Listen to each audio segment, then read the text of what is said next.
कर्णाटक राजनीति में बड़ परिवर्तन होगाकू जाउछि। जून 3 तारिख में शपथ नेबे डीके शिवकुमार हेबे कर्णाटक 25तम मुख्यमंत्री। वरिष्ठ कांग्रेस नेता डीके शिवकुमार आसंता 3 तारिख में कर्णाटक नुआ मुख्यमंत्री भाव में शपथ नेबे।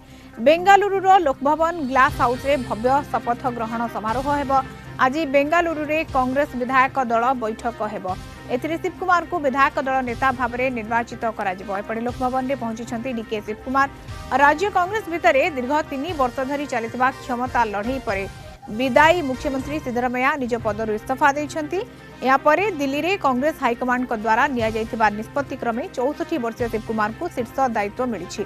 शपथ समारोह रे कांग्रेस वरिष्ठ नेता नुआ कैबिनेट सहयोगी एवं हजार हजार समर्थक सामिल हेबार संभावना रही। दलर सूचना अनुसार आगामी निर्वाचन पूर्व दल मध्य एकता बजाय रखिबा एवं आंचलिक समीकरण को संतुलित करबा पई हाईकमांड एही निष्पत्ति नेइछंती।